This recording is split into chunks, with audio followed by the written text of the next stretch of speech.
Hello guys, ഇന്ന് നമ്മൾ soybean pepper റോസ്റ്റാണ് ഉണ്ടാക്കുന്നത്. വേഗം നമുക്ക് ഉണ്ടാക്കാം.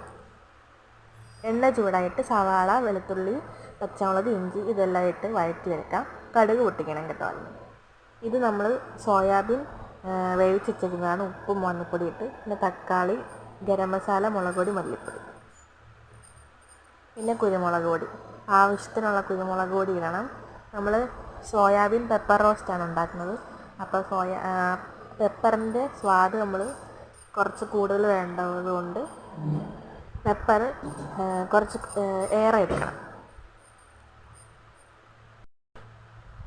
ഇനി ഇതെല്ലാം കൂടി ഇട്ട് നല്ലപോലെ മൂപ്പിച്ചെടുക്കണം. ആവശ്യത്തിനുള്ള ഉപ്പിടണം ഈ സമയത്ത്.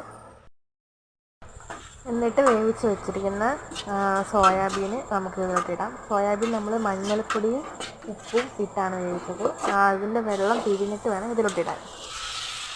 ഇനി നമുക്ക് ആവശ്യത്തിനുള്ള വെള്ളം ഒഴിച്ച് അത് വേവിക്കാം. അതൊരു മസാല അത് പിടിക്കാൻ വേണ്ടി മാത്രമുള്ള ചെറുതായിട്ടുള്ള വെള്ളം ഒഴിച്ചാൽ മതി. നമുക്കതൊന്ന് അടച്ച് വെച്ച് വേവിക്കാം. അടപ്പ് തുറന്നെടുക്കുമ്പോഴത്തേക്കിനും നല്ലപോലെ വെള്ളമൊക്കെ വറ്റിയിട്ടുണ്ടായിരിക്കും.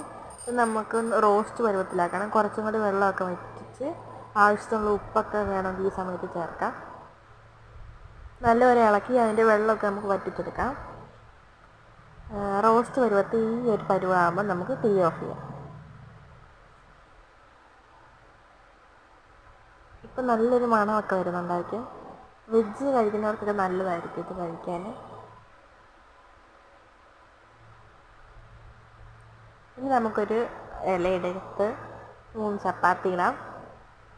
പിന്നെ ഈ റോസ്റ്റ് ഇട്ട് കഴിക്കാം. എല്ലാവരും ട്രൈ ചെയ്തോളൂ. നല്ല